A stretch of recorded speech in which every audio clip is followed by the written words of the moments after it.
Salam, hər birinizi xoş gördük. 2025 Biologiya Dim test toplusu Sitologiya bölməsi üzrə testimizə qaldığımız yerdən davam edirik.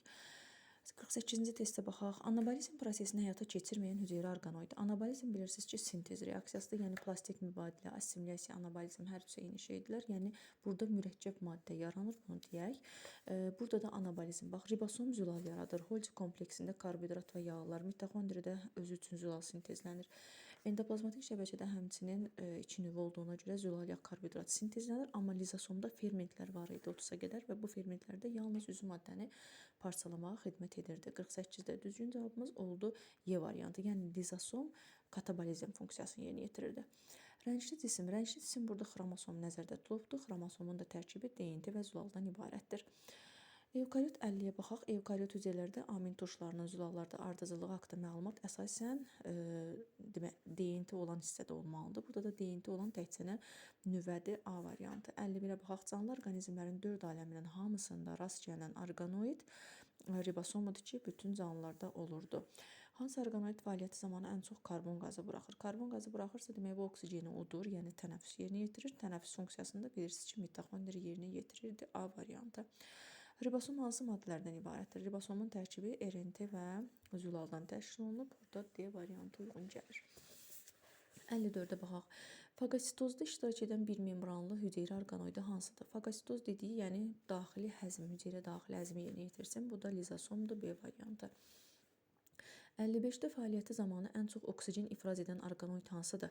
Ən çox oksigen ifraz eləyən orqanoid deyirsə, demək bu karbon qazını udur, oksigeni xaric edir. Demək 55-də uyğun gələn variantımız oldu xloroplast C variantı. 56. Həqiqi ölçüsü göstərilmiş canlını Anton van Leeuwenhoek öz mikroskopunda maksimum hansı ölçüdə görə bilərdi? Canlının ölçüsü verilibdir, yəni Evglenyanın 0,5 nanometr.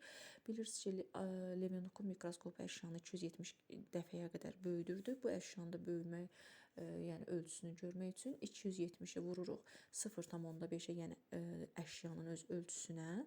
Tapırıq ki, bu mikroskop nə qədər böyüdür? O da eləyir 135 nanometr. 57-yə baxaq. Heyvan hüceyrələrində membransız orqanoid hüceyrə daxili həzmdə iştirak edir. Səhvdir. Çünki lizosom idi hüceyrə daxili həzm. Bu da membranlı orqanoidə malik idi. Demək, hərəkət orqanoidinə rast gəlmək olar. Bəli, düz deyir. Heyvan hüceyrələrində bütün hərəkət orqanoidlərinə, əgər çox hüceyrəlidirsə, hamısına bir hüceyrəlidirsə bir qisminə rast gəlmək olar. 58. Şəkildəki orqanoid üçün doğru fikri müəyyən edin. Şəkildə gördüyünüz orqanoid Holgi kompleksidir. Dənəvər və hamar tipləri var. Xeyr, səhvdir. Çünki bu endoplazmatik şəbəkəyə aiddir. 2-yə bölünmə yolu ilə çoxala bilmir. Bəli, bu fikir düzdür. Çünki Holgi kompleksinin tərkibində DNT olmadığına görə bu da 2-yə bölünmə yolu ilə çoxala bilmir. Ən qədim xlorofilli orqanizmlər. Ən qədim xlorofilli orqanizmlər bilirsiniz ki, arxa yerasında ilk dəfə olaraq bakteriyalar yaranmışdı. Demək, biz buradan bakteriyalar tapmalıyıq. Bakteriyanın adı şəxsən yazılmasa da, bilirik ki, göy yaşıl yosunlar siyanobakteriyalardır. Ona görə də düzgün cavabımız olacaq Y variantı. Hüceyrə daxili həzm prosesini həyata keçirir. Həzm prosesini bilirik ki, hüceyrə daxili həzmi yerinə yetirən lizosomlar idi. 61-ə baxaq. Hüceyrə mərkəzi, yəni sentriolların əsas funksiyası nə idi? Bunu oxumadan da hər halda tapmaq olar ki, bunlar çoxalmaya xidmət edirlər. Ona görə də 61-də düzgün cavabımız olacaq C variantı. 62-də nə deyir? Fagositoz göstərənlərdən hansı üçün səciyyəvidir? Pinositoz bütün aləmlərə xas idi. Amma fagositoz yalnız heyvan hüceyrələrinə xasdır. Bu da oldu C variantı. 63-də nə deyir? 63-də deyir ki, hüceyrə nəzəriyyəsinin əsas müddəalarına aid edilə bilməz. Baxın A variantına deyir, irsi dəyişikliklər xromosom və genlərə toxunur. Biz hüceyrə nəzəriyyəsinin müddəalarında belə bir şey haqqında danışmamışıq. Ona görə də burada deməli elə yanlış cavab olacaq A variantı. 64-də baxaq deyir, bakteriyalar barəsində doğru olmayan mülahizə. Bakteriya hüceyrəsi fermentlərin bioloji fəal maddələrin zəngin dəstinə malikdir, düzdür. Bakteriyalarda sitoplazmaya möhkəm yapışan plazmatik membran var, düzdür. DNT bir xromosomda yerləşib halqa formasında, düzdür. Hüceyrə orqanoidlərin bir çoxu yoxdur, bəli, təkcə ribosomu var. Cinsi yolla çoxalırlar, xeyr, bu səhv fikirdir. Çünki bilirsiniz ki, bakteriyalar cinsi yox, qeyri-cinsi bölünmə yolu ilə çoxalırdılar. Birinci və ikinci terminlər arasında mövcud əlaqəni, üçüncü və dördüncü terminlər arasında saxlandığı nəzərə alaraq çatışmayan dördüncü termini müəyyən edin. Hüceyrə mərkəzi bölünməyə xidmət edirdisə, ribosom nə edirdi? Zülal yarandığına görə zülalların biosintezi idi, Y variantı. 66-da nə deyir? Birinci və ikinci terminlər arasındakı mövcud əlaqə tipinin üçüncü və dördüncü terminlər arasında saxlandığını nəzərə alaraq Çatışmayan termini müəyyən edin. Baxın, mitoxondriyada kristlər var idisə, xloroplastlarda nə var idi? Xloroplastlarda da qranlar var idi. Eukaryot orqanizmdə həm transkripsiya, həm də translyasiya prosesləri gedir. Yəni hansı orqanoiddə? Yadınızda qalsın ki, mitoxondriyada və xloroplastlarda həm transkripsiya, həm də translyasiya gedir. Burada da olan təkcə mitoxondriya idi. 68-ə baxaq. Bakteriyalar üçün verilən müddəalardan hansı doğrudur? Həyatın hüceyrəsi forması da bu virusdur. Nüvə pərdəsi ribosom plastid hüceyrə mərkəzi olmayan bir hüceyrəli orqanizmlər. Burada ribosomu yazmağı düzgün deyil, ona görə götürmürük. Çünki bakteriyalarda ribosom var idi. Yalnız başqa bir orqanizm hüceyrəsinə düşdükdə canlı xüsusiyyət göstərən viruslar idi. Həlqəvi xromosoma, mitokondri ribosoma malik xeyr, mitokondrisi yox idi. Plastid mitokondri formalaşmış nüvəsi olmayan bir hüceyrə orqanizmdirlər. Bəli, Y variantı uyğun gəlir. 69-a baxaq. Lizosomların həzmedici xüsusiyyətə malik olan fermentləri harda formalaşır? Bax, fermentlərin tərkibi nə idi? Zülal. Zülallar hansı orqanoiddə yaranırdı? Ribosom. Ribosoma harda rast gəlirdik? Sərbəst halda sitoplazmada, dənəvər endoplazmatik şəbəkənin üzərində, mitoxondriyada, plastidlərdə rast gəlirdik. İndi baxaq görək burada, məsələn üçün deyə bilərsiniz ki, hamısının adını çəkiblər. Amma bunların daxilində idi və özləri üçün zülal sintezlənirdi. Amma dənəvər endoplazmatik şəbəkənin üzərində idi. Ona görə də sırf lizosomun həzmedici fermentlərini yaradıb, lizosomu deməli endoplazmatik şəbəkə ilə daşıyıb polisdə formalaşdıra bilirdi. Demək, burada düzgün gələn cavabımız oldu A variantı. 70-ə baxaq. Prokaryotlarda ola bilər. Prokaryotlarda bir membranlı, iki membranlı orqanoidlər yoxdur. A variantında lizosom gedir. Yəni bu variant çıxdı. B-də hər üçü membranlıdır. D variantında lizosom Holgi membranlıdır. Burada mitoxondri lizosom membranlıdır. Amma C variantında heç birinin deməli membranı yoxdur. Hüceyrədə olan karbon qazının çox hissəsini hansı orqanoidlər istifadə edir? Xloroplastlar istifadə edir ki, üzüm maddə yaratsınlar. O da B variantı. Holgi kompleksi haqqında verilmiş mülahizələrdən hansı səhvdir? Demək, kanal və boşluqlarında lizosom formalaşır, düz. Kanalcıqların ucunda qovuqcuq var, düz. Plazmatik membranı təzələyir, düz. Membranların üzərində ribosom yerləşir, səhv. Ribosom yerləşir, bu olmalıydı dənəvər endoplazmatik şəbəkə. Ona görə də burada səhv olan ilə D variantı idi. Dənəvər endoplazmatik şəbəkə üçün söylənlərdən hansı doğrudur? Mitoxondri olmayan hüceyrələrdə rast gəlinmir. Bax, bu doğrudur. Çünki mitoxondri ümumiyyətlə bir membranlı orqanoid harda varsa, iki membranlı orqanoid də orada olmalıdır. 73-də deməli düzgün cavabımız oldu A variantı. 74-də baxaq. Mitoxondrilər üçün söylənlərdən hansı düzgündür? Daxil membranın yaslaşmış strukturu qranatları səhvdir. Bu fikir xloroplasta aiddir. Mitoxondriya aid olan seçməliyik. Yalnız bitki orqanizmdə rast gəlinir. Xeyr, həm bitki, həm heyvanda ola bilər. 2 lipid cərgəsi yox, 2 qat 4 cərgədən ibarətdir. Holgi kompleksi olan hüceyrələrdə rast gəlinir. Bəli, indi dedik ki, bir membranlı orqanoid harda varsa, iki membranlı orqanoid də orada rast gəlinir. 7 nə deyir? Endoplazmatik şəbəkə olan hüceyrələrdə rast gəlinmir. Xeyr, ikisi də bir membranlıdır. Bu varsa, bu da var demək. Burada da oldu düzgün cavabımız D variantı. Hüceyrənin canlının inkişaf aidi olmasını sübut edir. Demək, hüceyrənin canlının inkişaf aidi olması fikri Karl Berə aiddir. Karl Berdə nə demişdi? Yumurta hüceyrəni tapmışdı. Demişdi ki, bütün canlı orqanizmlər yəni öz başlanğıcını mayalanmış yumurta hüceyrədən, yəni zigotdan götürür. Ona görə də bizə düzgün gələn fikir burada olur D variantı.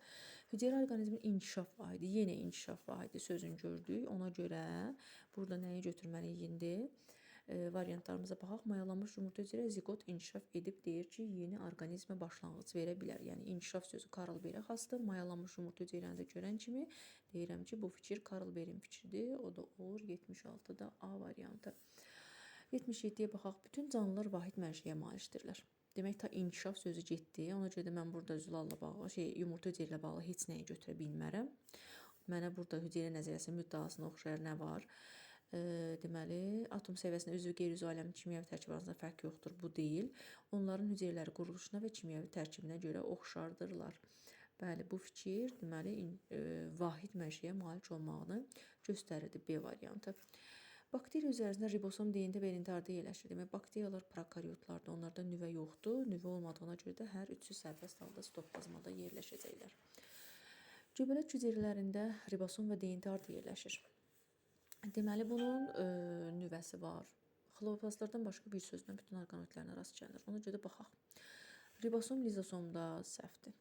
Ribosom xloroplastda səhvdir. Ribosom mitoxondri dənəbər endoplazmatik şəbəkədə sitoplazma sərbəst halda, DNT isə nüvədə və mitoxondridə deyir sintezlənir. Bəli, demək düzgün gələn cavabımız elə olur C variantı. Aşağıdakıların hansı eukariotdur, yəni nüvəlidir? Baxın, hamısı bakteriyadır. Bir dənə yosundur, doğrudan da yosundur, bu da eukariotdur. Aşağıdakılardan hansı fotosintez edici prokariotdur? Fotosintez edici prokariot dediyinə görə, yəni bakteriyanı nəzərdə tutub. Burada da fotosintez edən bakteriya yalnız siyanobakteriyadır. 82. Bitki hüceyrəsində hüceyrə tənəffüsünü təmin edən struktur. O struktur mitoxondri idi. Ona aid olan xüsusiyyət nə idi? Bax, tilakoid varsa bu xloroplastdır. Kiçik və böyük hissəcik varsa bu ribosomdur. Matrix olan orqanoid isə demək bu mitoxondridir. Bizə də lazım olan elə bu idi. 82-də düzgün cavabımız oldu C variantı. İnsanla simbiyoz həyat tərzi keçirən yeganə canlıda mövcud deyil. İnsanla simbiyoz həyat tərzi keçirdən bağırsaq çöpü bakteriyasıdır. Onda da mövcud olmayan nə idi? Membranlı orqanoidlər oldu, mitoxondri. Yenə soruşur, mövcud deyil bakteriyada, yəni hansı yoxdur? Membranlı orqanoid olan lizosom. Yeganə canlıda mövcud deyil, yenə mövcud olmayanı soruşur. Hər şey var, bir dənə xloroplast bakteriyalarda yoxdur. İnsanla simbiyoz həyat tərzi keçirən yeganə canlıda mövcuddur. Artıq mövcud olanı soruşur. Burada da mövcud olan yalnız deməli ribosomlardır.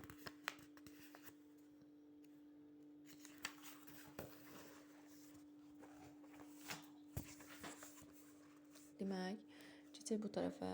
Demək, şəkildə bitki hüceyrəsinin iki orqanoid arasında gedən maddələr mübadiləsi prosesi göstərilmişdir. Hansı maddələr şəkildəki rəqəmlərə müvafiq ola bilər? Mitoxondrinin plastidi veribdir. Deməli, mitoxondri plastidə nə verə bilər? Plastid mitoxondriyə nə verə bilər? Mitoxondridə parçalanma reaksiyası gedir. Yəni, karbon qazı ayrılır, verə bilər bunu. Su ayıracaq, suyu verə bilər xloroplasta ki, xloroplasta istifadə edib nə yaradar? Üzvü maddə yaradar ki, mitoxondri istifadə eləsin. Bir də oksigen yaradar ki, bu hüceyrə daxili tənəffüsü yerinə yetirir, oksigendən istifadə eləsin. İndi baxaq, uyğun gələn hansıdır? Deyir, bir qida maddələrdir. Xeyr, mitoxondri qida maddəsini özü istifadə edir. Bu getdi. Birə deyir oksigen, mitoxondri oksigen yox, karbon qazı verir. Bax, C-də yenə yazıb oksigen. Bunu da götürə bilmərəm. Y-də də birinciyə yazıb oksigen, çünki mitoxondri plastidə oksigen verir. Xeyr, mitoxondri oksigendən istifadə eləyir. Ona görə uyğun gələn olacaq D variantı. Baxın, birinci karbon qazı ilə suyu mitoxondri verir xloroplasta. Xloroplast da üzvü maddə və oksigen yaradıb verir mitoxondriyə. Hüceyrənin hansı strukturunun tərkibinə əsasən zülallar və nuklein turşuları daxildir? Zülallar və nuklein turşuları burada daxildir. Ümumilikdə xromosomun tərkibinə DNT və zülaldan ibarətdir. Bir də buna uyğun olan RNT idi. Ribosom idi, onun da tərkibi RNT və zülaldan ibarət idi. 89. Heyvan hüceyrəsinin hansı orqanoidlərində zülallar sintez oluna bilər? Zülalların sintez olunduğu orqanoidlər hansılardır? Heyvan hüceyrəsi dediyinə görə yalnız ribosom və mitoxondrilərdə üzvü maddə sintezlənə bilər. Bu da düzgün cavab olsun B variantı. 90-a baxaq. Bitki hüceyrəsində lizosomların formalaşması hansı orqanoidlərdə baş verə bilər? Lizosom harda olurdu? Formalaşırdı Holzidə. Bu da düzgün cavabımız oldu D variantı. 91-də nə deyir? Ribosomun funksiyası nə idi?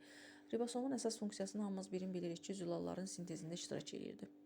Fermentlərin sintezi. Fermentlərin tərkibi nə idi? Zülal. Demək, fermentlərin də sintezi ribosomda baş verir. 3 və 4, bu da olsun C variantı.